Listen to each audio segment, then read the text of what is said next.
Amazon's genius solution to workers' plights? Well, robots. I mean, when your workforce keeps complaining, Amazon thought, well, we'll simply replace the complainers. For years, Amazon has faced criticism over warehouse working conditions, including allegations that delivery drivers and warehouse workers were forced to urinate in bottles due to extreme time pressure and lack of breaks, a claim the company has previously denied. Now, workers across the world have raised concerns about intense productivity targets, constant monitoring, physically demanding shifts, and workplace injuries. The Strategic Organizing Center in the US documented injury rates at Amazon warehouses running nearly double the industry average for years. Now, as these protests continue, Amazon is unveiling a new generation of AI-powered robots that can not only move goods and handle repetitive tasks, but even understand natural language instructions. Amazon unveiled the next generation of Proteus, which it says will use generative artificial intelligence to understand natural language instruction from workers directly.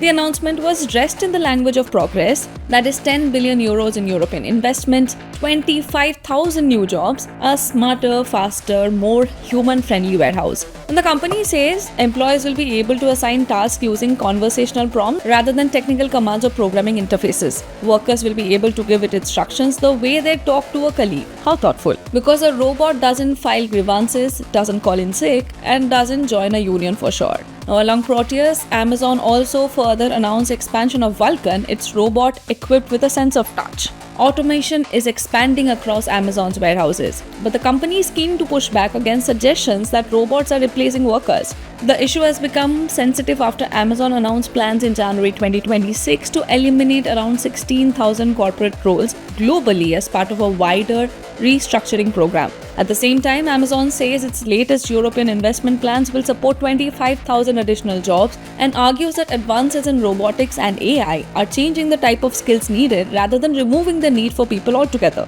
The company says automation will make jobs safer and create new opportunities rather than replace workers. What we announced in the past is not really linked to this change, the fact that we are adopting new AI is like it happens in many cases with a lot of companies. So it was more a way of strengthening our culture, making sure that we reduce layers in our organization, not really linked to AI.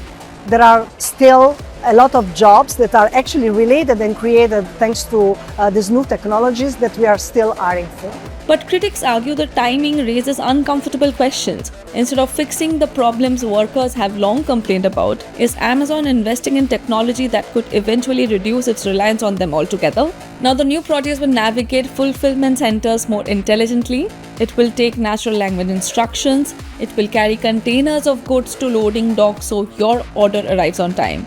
It will not, however, carry the weight of unresolved questions about what Amazon owes to people it displaced to build the system that made it necessary. That apparently is still a task for humans, one Amazon seems in no hurry to complete.